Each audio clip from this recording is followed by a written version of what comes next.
So Michael B. Jordan, how are you doing? Good, good, good. Yourself? Looking sharp as per usual. Appreciate you as well, man. Nice one. So you got to play a villain in this film. How did that feel? It felt fun. You know, no restraints, no boundaries, man. I kind of left it all out there, so it was kind of, you know, interesting to play, to bring our grounded kind of nature to an antagonist that, you know, could have been just a, you know, a typical twirl your mustache, blow things up, and, you know, take over the world type thing. I wanted people to understand where he was coming from and his pain and his rage.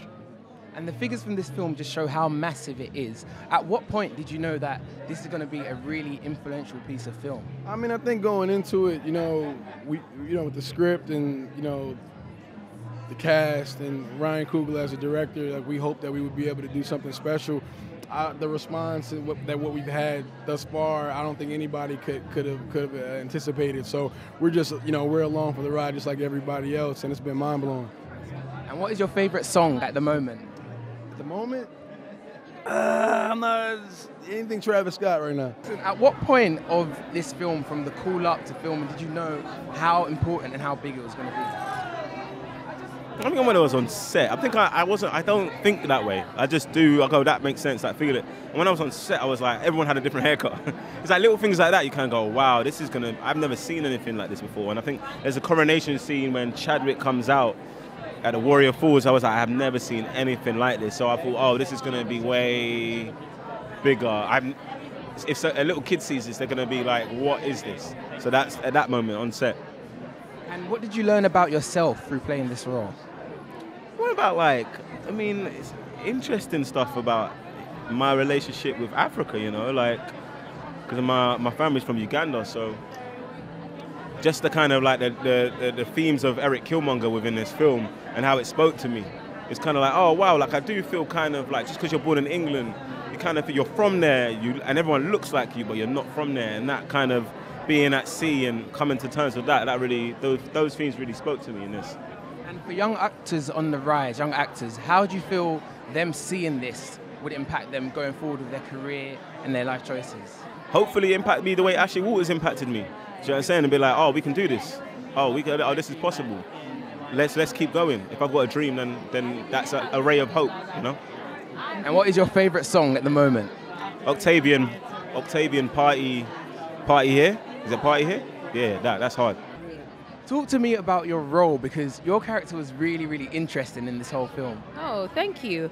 I play Nakia. She's a war dog, which means she's an undercover spy for Wakanda, and her job is to go out into the world, observe what's going on, and report back to Wakanda. So she's quite stealthy. She's a lone wolf. She has her opinions. She sometimes disagrees with the king. They have a complicated relationship. She's cool. And how much of her character mirrors your personal character?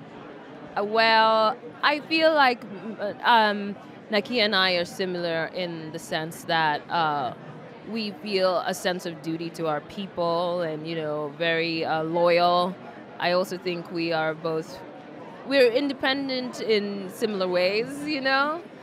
She's a little more badass than I am. I aspire to be like that whoop-ass, yeah. And in terms of the film itself, how important do you think it was to show Africa in that light? I think it's really important because you know what this film does? Somehow, because of all the research that went into it, Wakanda is a fictitious nation, but its influences are derived from real Africa. So all the costumes, the sets, the culture, you know, we speak Xhosa in this film. You know, all those things are really celebrating real African culture, and we're seeing it in a vibrant light, you know, in an aspirational light.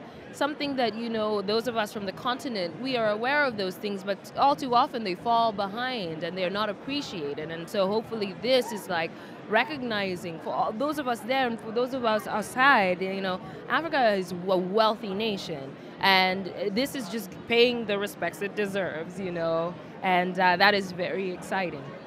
Nasty. What is your favorite song at the moment?